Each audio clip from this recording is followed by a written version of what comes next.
You glance at your phone for 3 seconds. A name on the lock screen, nothing urgent. You put it down, look back at the document you were writing, and the sentence you were halfway through is gone. We assume focus operates like a light switch. You point your eyes at your work, the focus turns on.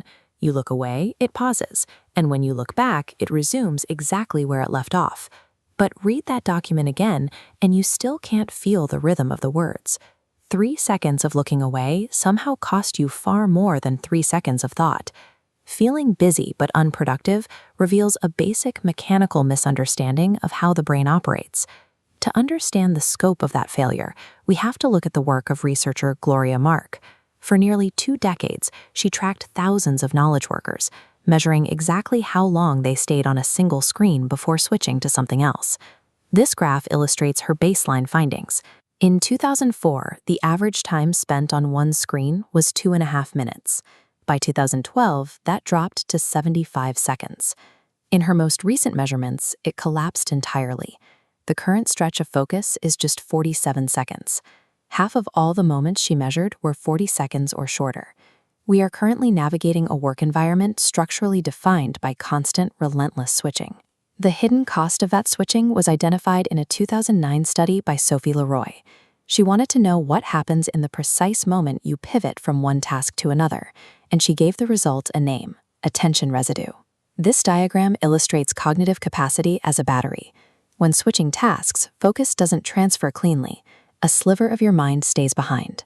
This residue clings hardest to unfinished tasks. The open loop acts like glue, keeping attention pinned.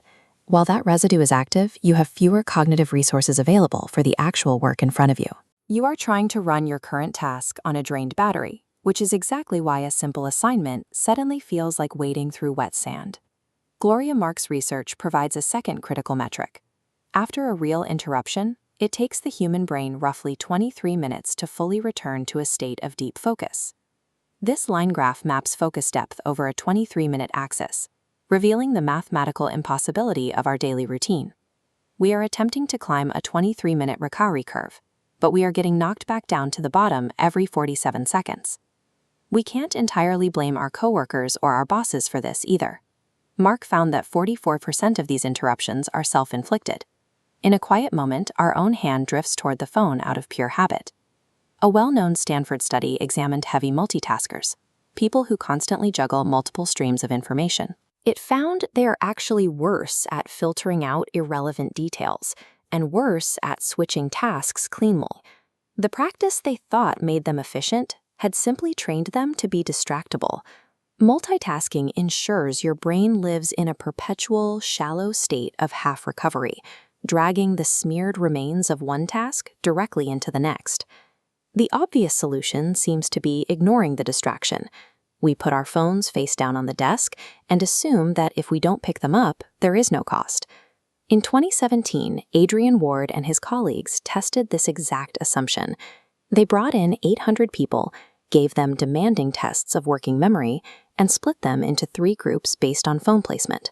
This bar chart compares cognitive capacity scores across those 3 groups. People who left phones in another room performed best.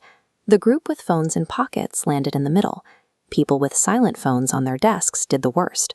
Ward explained that the conscious mind isn't actively thinking about the device, but the process of requiring yourself to not think about it, a background program dedicated entirely to holding the temptation at bay, consumes limited cognitive capacity. The effort of ignoring the phone is itself the cost.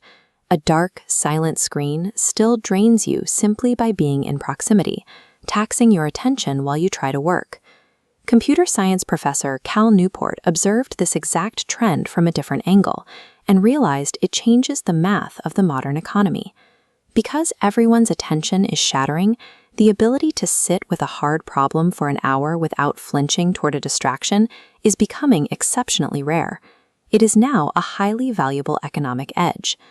Mastering concentration comes down to intentional environmental design, rather than a test of willpower or discipline.